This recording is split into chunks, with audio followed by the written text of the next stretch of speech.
Bacakan, ini ada tulisan yang ngeri-ngeri sedap, lagi-lagi dari Rizal Fadila ya, nulis tentang agak keras juga tulisannya, yaitu solusi untuk kebaikan negeri, tangkap Jokowi. Apalagi tapi kita bacakan coba ya apa yang dituliskan oleh Rizal Fadila, seorang aktivis.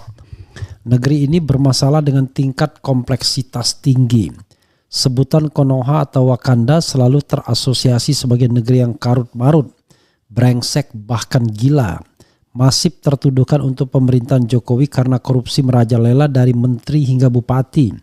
Bahkan ikut anak bini. Ekonomi beralur konglomerasi, agama, budaya dan hukum diacak-acak. Rakyat hidup susah dengan pendapatan minim dan harga yang terus melambung. PHK dan pengangguran semakin meningkat. Membenahi secara parsial bukan solusi, sebab tambal sulam itu pekerjaan yang melelahkan dan hanya menjadi hiburan asal-asalan. Penyelesaian harus mendasar karena keadaan kini adalah akibat dari suatu sebab. Sebab utamanya adalah kepemimpinan yang tidak becus, tidak jujur, tidak adil dan tidak bertanggung jawab.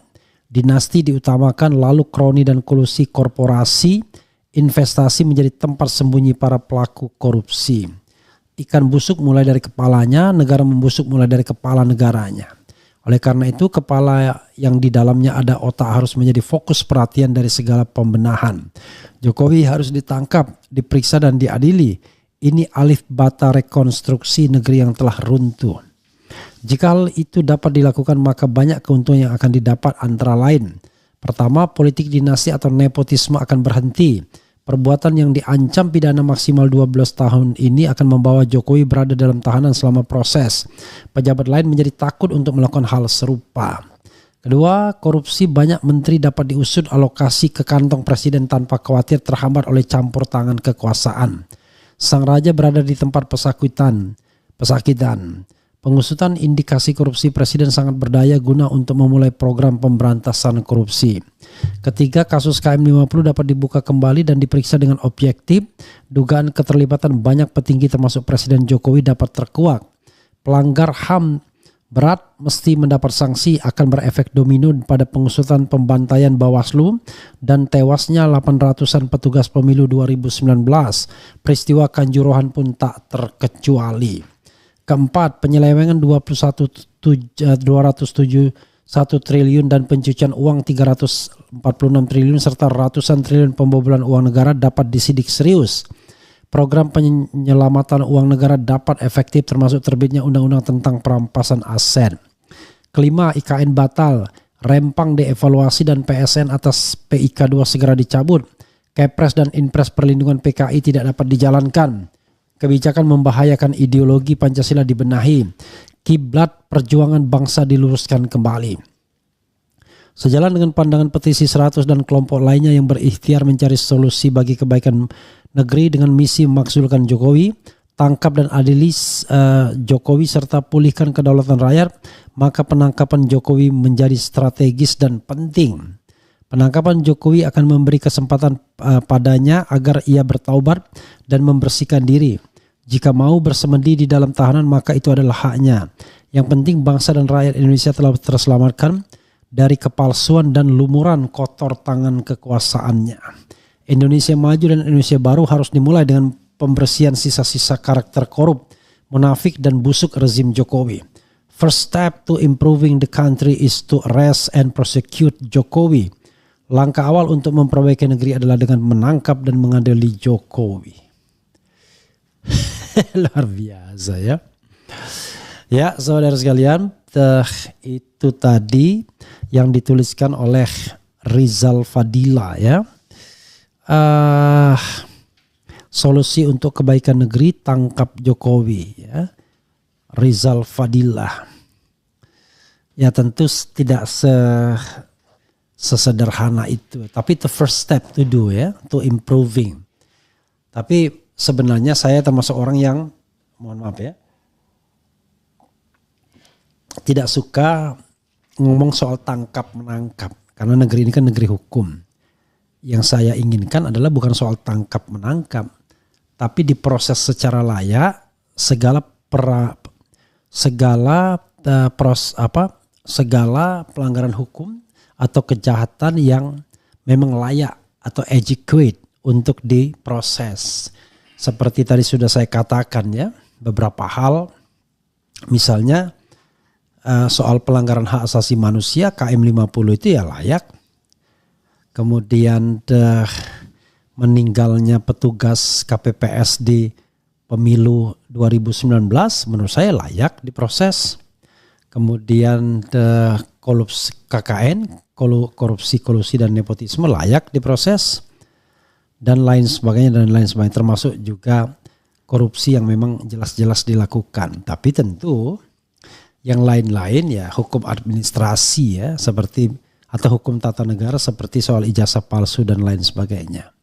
Tapi itu kan satu hal ya.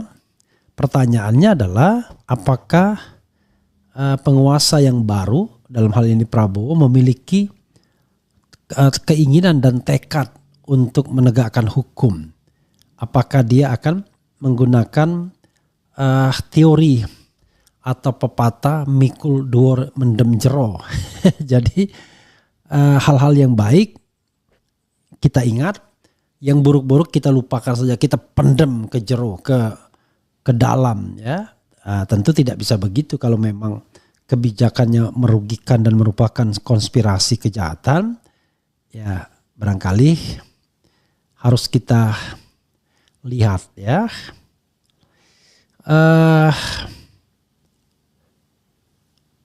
Kita akan mudah-mudahan ya. Oke. Luar biasa ya. Tadi saya nulis di mana ini? Ada ya, nulis di sebelahnya ya saya. Oh ini di atas ya. Solusi untuk kebaikan negeri ya.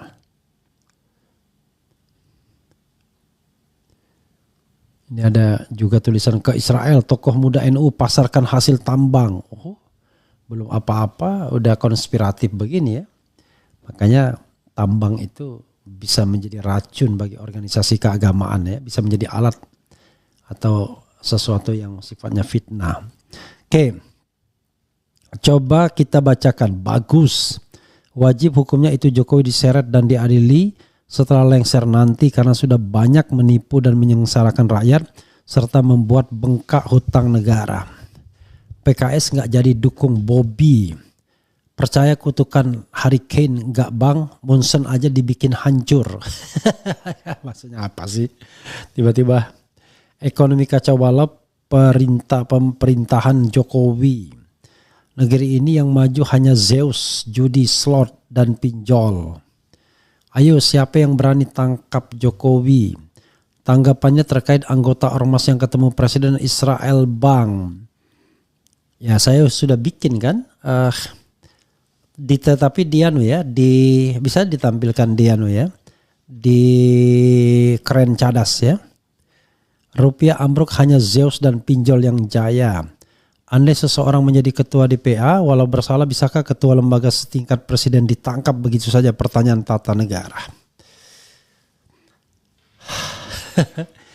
Ini yang kemudian ya, yang diduga bahwa Presiden Jokowi ingin membuat lembaga yang dikesankan sejajar dengan presiden. Sehingga di situ ada perlindungan bagi dirinya, ada kesempatan terus untuk cawe-cawe, dan ada protokoler dan privilege bagi dia. Dan tentu tidak akan mudah diproses lebih lanjut, nanti akan dimuat pasal-pasal seperti itu. Tapi kita sekarang tidak tahu. Karena kalau sekarang jangankan ketua DPA, ketua Mahkamah Konstitusi saja, kalau memang dia korupsi atau ketua BPK ya tetap saja bisa diproses ya, mau dia ketua DPA, even presiden sekalipun ya. Tetapi memang akan jauh lebih sulit. Jadi bukan soal suka atau tidak, bergantung backup atau backing politiknya. Jadi itu masalahnya ya. Jokowi kacau balau, ijazah palsu, Jokowi terlibat kasus enggak ya? Tobat Jokowi, tangkap Jokowi, kandangin semuanya. Korupsi banyak banget perintahan Jokowi, soalnya hukum yang ringan maka yang banyak yang mau korupsi. Marcos aja bisa ditangkap kalau terbukti KKN. Setelah Jokowi lengser, saya yakin banyak sekali yang menggugat. Kita tunggu aja, saya yakin itu. Jangan ditangkap, suaka saja di taman. Apa maksudnya? Kemudian kasus 303 Sambo nggak ada kelanjutannya lagi bang. Ya itulah kelemahan kita ya. Saya pun tidak bisa bicara apa-apa kalau seandainya tidak ada berita atau pasokan beritanya. Kalian tidak mungkin melakukan investigasi sendiri ya.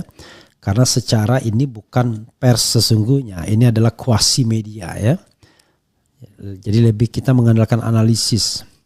Negara ini ada aturan mainnya. Curiga boleh tapi tidak boleh sembarangan menuduh atau menangkap. Tolong jelaskan komen saya ini Om Reply biar teman-teman ada yang paham. Ya jelas pastinya. Ya.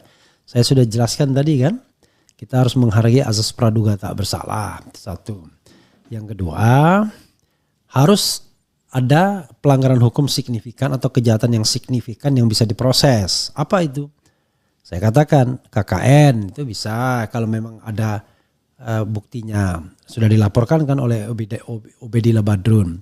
Yang kedua apalagi yang bisa diproses? Yang kedua adalah pelanggaran hak asasi manusia. Baik karena ikut terlibat maupun karena pembiaran. Jadi crime by commission atau crime by omission ya. Jadi benar Amel SS ya. Kemudian usus yang banyak tewas di waktu demo 2019. Nah itu kaitannya dengan dugaan pelanggaran HAM. Bang Refli Harun tolong undang Syah Ganda. Kami ingin tahu kenapa dia sekarang balik arah mendukung Pranobowo. Bahkan ingin ikut berkontribusi jadi pejabat di pemerintahan Prabowo.